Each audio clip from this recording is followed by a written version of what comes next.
அடுத்தப்புறமா என்னன்னு பார்த்தீங்கன்னா, விஜய், காவேரி வந்து இப்ப பார்க்ல மீட் பண்ணி பேசிக்கிறாங்க இல்லையா? பேசினதுக்கு அப்புறம் பார்த்தீங்கன்னா, நம்ம விஜய் தெளிவா சொல்லிறாரு, "எனக்கு உங்கள புடிச்சிருக்கு. நான் உங்கள மேரேஜ் பண்ணிக்க ஆசைப்படுறேன்னு" சொல்லிட்டு. அதுக்கு காவேரி பார்த்தீங்கன்னா, செம்மையா வந்து திட்டி விட்டுர்றாங்க. "எப்படி உங்களுக்கு இப்படிலாம் தோணுது? நீங்க ஏற்கனவே கல்யாணம் ஆனவரு.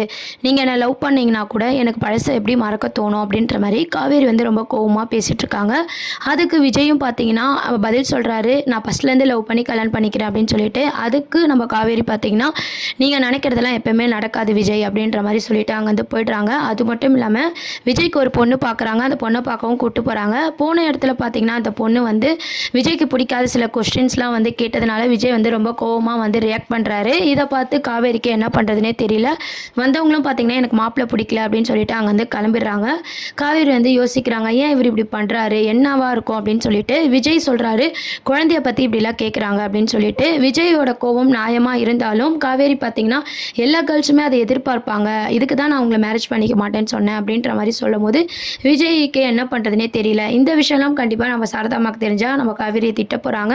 இதுக்கப்புறம் ஸ்கூல் ரிலேட்டிவான அப்டேட்ஸும் நம்ம விஜய் எப்படி கொஞ்சம் கொஞ்சமா காவேரி மனசுல இடம் பிடிக்க போறாரு. இந்த மாரியான எபிசோட்ஸ் தான் அப்கமிங் ப்ரோமோவா கொண்டு வராங்க. இப்போதைக்கு பார்த்தீங்கன்னா, அம்மு மேல எவ்வளோ கேர் எடுக்கிறது, ஸ்கூல் ரிலேட்டிவான அப்டேட்ஸ் தான் வரப்போகுது இந்த வாரத்துக்கான எபிசோடா. இத பத்தி உங்க கருத்துக்கள கமெண்ட் செக்ஷன் சொல்லி சேனல மறக்காம சப்ஸ்கிரைப் பண்ணுங்க. நன்றி.